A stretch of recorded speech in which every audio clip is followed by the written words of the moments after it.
Welcome to Lay's Little Golden Books. I hope you all enjoyed today's story, and maybe the grown-ups will remember it from their own childhood.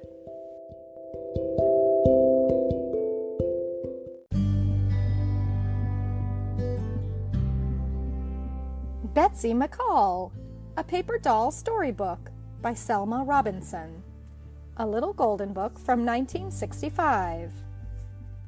"Last stop," called the bus conductor. Betsy McCALL and her mother were the first ones out. Betsy could hardly wait to change into her beach clothes and sandals. This was her first visit to Cape Cod, and there was so much to see and do.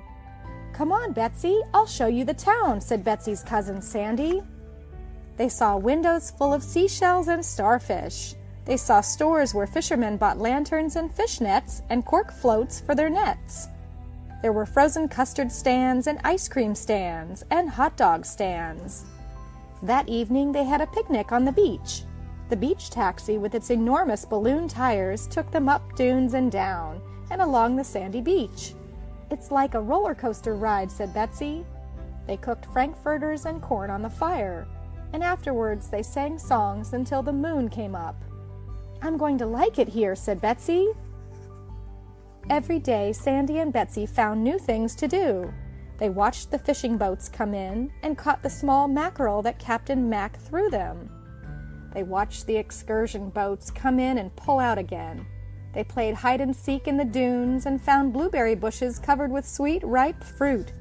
And every day they went swimming in the ocean.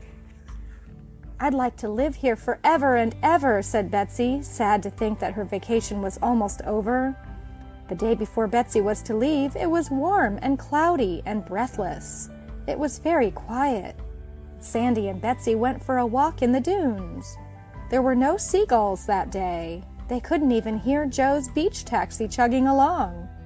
"Let's go and see Miss Pringle," said Betsy. Miss Pringle had a cottage in the dunes, but she wasn't there that day. "She must have left suddenly," said Sandy. "She left her radio on." They listened, and a voice on the radio said, "We repeat our last warning. All persons on the dunes head for town at once. Do not delay. The hurricane is about to break." Betsy and Sandy looked at each other. "Hurricane? Sandy, let's hurry," gasped Betsy. The sky was a strange greenish color, and suddenly the wind began to blow. It whipped against their arms and legs, sharp and stinging.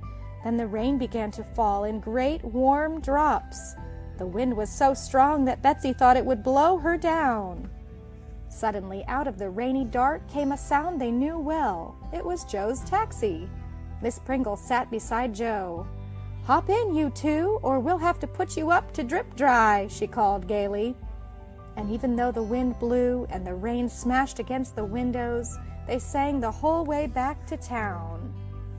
"Goodbye, goodbye," called Betsy the next day. "Goodbye," called Sandy and Miss Pringle and Joe. "Goodbye, dear Cape Cod," whispered Betsy as the bus started off. "I'll be back again." And the waves and the gulls and the sailboats in the sun knew that she would. The end.